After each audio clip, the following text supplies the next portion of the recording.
Bismillahirrahmanirrahim. Po kaloj kështu shpejt tek faqja e fundit për të nxjerrë disa meditime, që i kam shkruar, që në fund t'i kthehemi surës në tërësi, sadopak më mundu më jap një peisazh që ju të kënaqni me mrekullinë e librit të Zotit. Allahu në ajetin e fundit e zbret lehtësirën. Pra teksa pejgamberi alayhis salam fillim të ajeteve e urdhnon, e obligon që të falet natë, Allahu thot inna rabbaka, rabbaka. Udhkur isma rabbik. Përbane emrin e Zotit tënë, illa huwa fattakhidhu, prap atë gjithmonë e lidh emrin e tij me emrin e pejgamberit alayhis salam, me emrin e pejgamberit alayhis salam, pra në fund sikur se i thotë e di mirë që e lodh.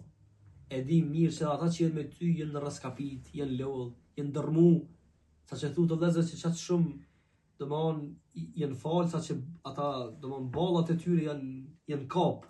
Ato harna që janë falë në atë kohë, aq shumë kanë ndajnë sejtë, janë kap, domethënë, aq shumë janë pa dhe janë vret ato shenjat e sejtës. Aq ka qenë adhurimi i dendur, aq ka qenë përpjekje enorme. Inna rabbak. Mirë dim që e lodh. Mirë dim që ty ngritesh, ndoshta ngritesh me vështirësi, çdo ditë, gati 2/3 e natës, ose gjysmën, ose 1/3 edhe ata që jenë me ty. E di mirë që je lodh, e di mirë që çdo ditë ngritesh.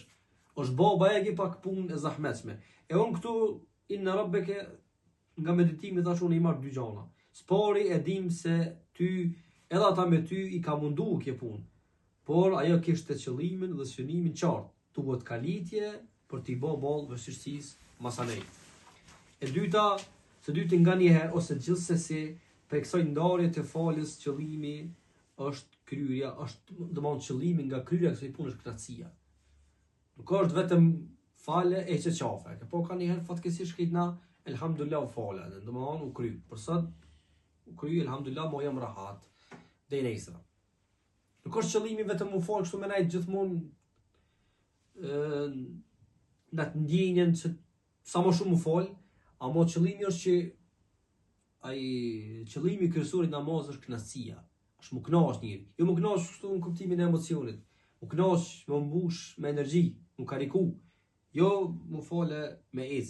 Pra dhe namazi le të jetë burimi i jetës. Pra momentin kur kthehesh tek namazi, e kthy te përllogaritja. Ato njeriu e gjen veten, e gjen arsyen, e gjen angazhimin e ditës, e gjen gabimin gjatë raportit me bashkëshortën e me fëmijët e me.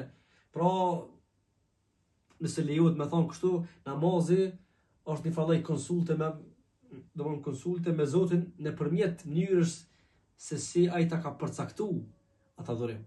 Jo vetëm me shiku nga ana juridike, mas paku bile, sepse fatkeqësisht edhe këtu e kemi degraduar, e kemi banalizuar deri skaj shmërisht.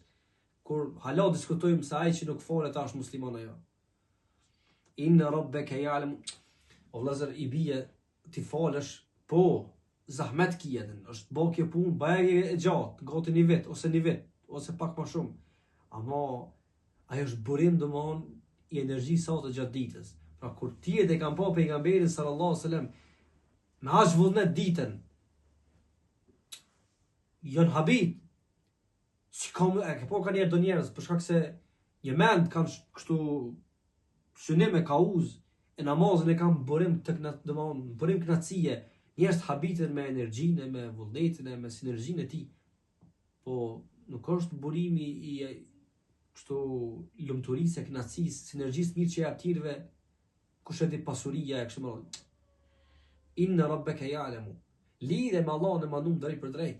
Kur njeriu e arrin një lloj bindje, një lloj kështu marrëdhënie me Allahun e cila del përtej shpërblimit edhe ndëshkimit, përtej xhenetit edhe xhenemit, përtej. Është lidhje veçantë, është lidhje që nuk e përshkruan gjuha e fjala e artikulimi.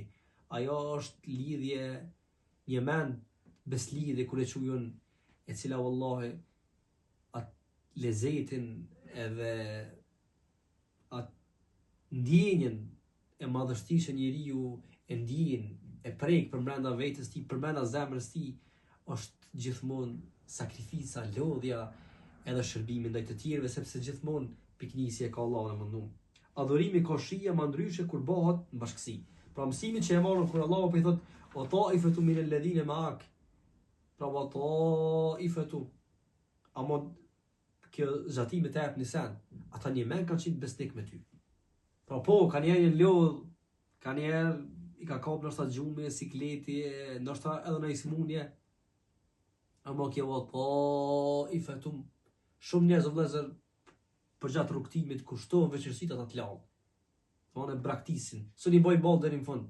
Këta ka najtë me ty deri në fund. Këta ka thonë vata i vetum min alladhina ma'ak. Prej atyre që jenë me ty, se ka njerëz që të lanë, më në dyre kate, Allah e shkova si jem lo. Disa tjerë së në rima shumë. Disa tjerë sa dhe u kry. Vata i vetum min alladhina ma'ak, këta ka najtë me ty besnik deri në fund. Se kanë shoh rrugën Allah, rrugën kauzën që mon për të cilën ja keni ja besën Allahut mënu. Edhe mbi gjitha e ke po për shkak disa njerëz, edhe ky është bëhet kuptimi gabum, mu fal vetëm më mirë. Puna e mirë që kryet që njeriu e kryen me vullnet është kur e kryen bashkë. Edhe loti o vëllezër del ma i këndshëm e ma lehtë kanjëherë kur njeriu e bën atë me shok. Jo me emocion e me utranu, po në kuptimin e ndjenjes, kuptimin e mëshirës, kuptimin që ki qef dhimbjen me nda me tjerë. Kanjëherë loti që e bën njeriu me shok të idealit, vallahi është shumë i këndshëm, shumë i lehtë se sa kur e bën vet. O taifatu min alladhina ma'ak, ta jep edhe qëta. Pra puna që bëhet në bashkësi, bashkë me shok të mirë, është me këndshme, ma kështu jetë gjatë, se sa kur bëhet vetë. Edhe normalisht vetë njeriu i duhet një kohë për ta rikuptimsu energjinë që e ka harxhu me shokët. Mirë po jo që ajo me e përvetësu ose që me e stagnu prej bashkëpunimit e qëndrimit e jetës me shok. Mirë po gjithmonë me shok të mirë. Ma ata shok që kur i shet të mbushin me energji edhe ta jepin një farë kështu i nati, po i nati të mirë. Që edhe ti mu pasi ata. Jo shok fatkeqësisht kësi besoj edhe jo sikur se on kemi pa shumë ku do qoftë në studime në punë, cilët vallahi veç kur i shet njëri të kap një farë kështu sikleti se lere ma me përfitu e me marrë diçka për tyre. Deri në takimin e arshëm, i rujt i madhi Zot, e shirov Zoti Palestinën e i luftëtarët atje, faleminderit nga zemra.